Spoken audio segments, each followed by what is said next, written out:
दोस्तों अभी दुनिया में कोरोना का हाहाकार मचा हुआ है और पूरी दुनिया में लॉकडाउन लगा हुआ है। लॉकडाउन का वर्ड अभी हमने सुना है, पर क्या आपको पता है कि श्री कृष्ण ने सबसे पहला लॉकडाउन लगाया था।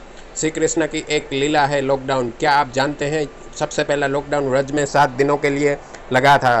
तब आपके मन में सवाल होंगे कि कब, कैसे और कहाँ और क्यों लॉकडाउन लगा था। तो दिल थाम के बैठिए, हम यही आपको पूरे वीडियो में बताएंगे। बिना आगे भगाए हुए वीडियो अंत तक देखिएगा, आपको आपके सब सवालों का जवाब मिल जाएगा। और कमेंट में अपनी मनोकामना लिखिए और जय श्री कृष्ण जरूर लिखिए, आपकी सब मनोकामनाएं पूरी होगी।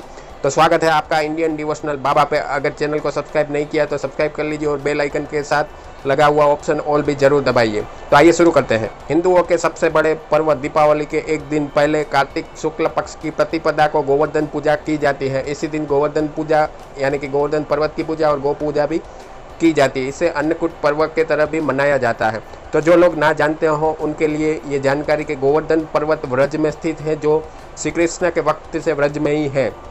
तो जानते हैं गोवर्धन लीला के बारे में, कैसे भगवान श्री कृष्ण ने एक तुच्छ पर्वत को देवतुल्य बना दिया।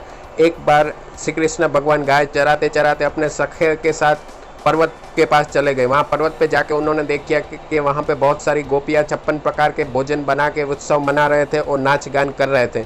श्री कृष्ण ने उत्सुकतावश उनसे पूछा कि ये आप क्या कर रहे हो और क्यों कर रहे हो।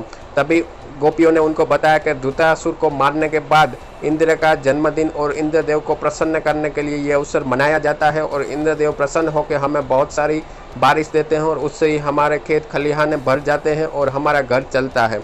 तभी श्री कृष्ण भगवान मुस्कुरा के बोले, इंद्रदेव में क्या ताकत है। इंद्रदेव से तो हमारा ये गोवर्धन पर्वत बलवान है और इसी से वर्षा होती है। पूजा करनी ही है तो गोवर्धन पर्वत की करिए, इंद्र की क्यों। वहीं वाद विवाद थोड़ा हुआ, लेकिन उसके बाद सब लोग मान गए और सब ने तैयारियां की गोवर्धन पर्वत की पूजा की। सभी लोग घर से पकवान बना के आए और वहाँ पे पूजा मनाने लगे, पूजा उत्सव मनाने लगे। यही भगवान नारद ने आकाश में से देखा कि यहाँ पर तो सब लोग इंद्र की नहीं पर गोवर्धन पर्वत की पूजा कर रहे हैं। यही बात उन्होंने इंद्रदेव को बताई। इंद्रदेव बहुत गुस्से हो गए और उन्होंने बादलों से कहा कि बरसात इतनी लाओ कि व्रज पूरा डूब जाए। तभी वहाँ पे प्रलय शुरू हो गया, बिजलियाँ खड़कने लगी।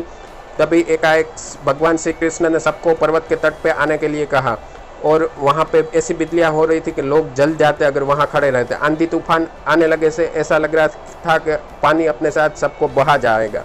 तभी लोग वहाँ पे गोवर्धन पर्वत के तट पर एकत्रित हो गए। श्री कृष्ण ने उसी वक्त अपनी चिंगली यानी कि कनिष्ठ उंगली के पर्वत को उठा लिया और छाते की तरह तान दिया। सभी व्रजवासी पर्वत के नीचे आ गए और उन्होंने श्री कृष्ण भगवान ने सबको प्रकोप से बचा लिया और ऐसे उन्होंने धारण किया गोवर्धन पर्वत। बोलो ब्रजवासी जय श्री कृष्ण। जिस वक्त श्री कृष्ण भगवान ने धारण किया गोवर्धन पर्वत, तब वो काफ़ी छोटे थे, बालक थे। तभी सबने डंडे लगाए ताकि श्री कृष्ण की मदद हो जाए। तभी श्री कृष्ण भगवान मुस्कुरा के बांसुरी बजाने लगे एक हाथ से और एक हाथ से पर्वत धारण किया ताकि सबका मन बहलता रहे। ऐसे ही 7 दिन गुजर गए। लगातार बारिश होती रही और 8वें दिन इंद्रदेव थक गए और बारिश और सब बंद हो गया। इसी तरह यही है दुनिया का सबसे पहला लॉकडाउन। ना लोग कहीं गए ना कहीं कुछ काम किया, बस वहीं पर्वत के नीचे बैठे रहे। सब कैद हो गए, सब बैठे रहे अपने घर के बाहर। पर जैसे ही बारिश खत्म हुई लोगों को लगा कि अब हमारे घर खेत सब बह गए होंगे पानी में। पर जैसे ही वो गए अपने घर पे तो वो देख के चकित हो गए कि अपने घर खेत तो पहले जैसे ही हैं। तभी श्री कृष्ण ने उनको बताया कि आपने 56 भोग चढ़ाए गोवर्धन पर्वत को ताकि वो खुश होकर पानी खुद ही पी गया। हालांकि बात थोड़ी अलग है कि भगवान श्री कृष्ण ने अपने शेषनाग को व्रज के ऊपर रख दिया था कि बारिश का पानी गांव में नहीं घुसे और उनके सुदर्शन चक्र ने सभी पूरा पानी सुखा दिया था। ऐसा था पहला लॉकडाउन। तो यही हमारा आपसे गुजारिश है कि ये वैश्विक महामारी की जो कोविड नाम से हम जानते हैं, तब अपने घरों पे ही रहें और लॉकडाउन का चुस्त पालन करें। सरकार को पूरा सपोर्ट करें। हमारे मोदी जी हमको बचाने के लिए ये कर रहे हैं। अभी हम घर पे रहेंगे तो थोड़े दिन कुछ नहीं बिगड़ेगा और थोड़े टाइम में ये बीमारी कंट्रोल में आ जाएगी, फिर सब पहले के जैसा ही हो जाएगा। बोलो बाकी बिहार कृष्ण लल्ला की जय।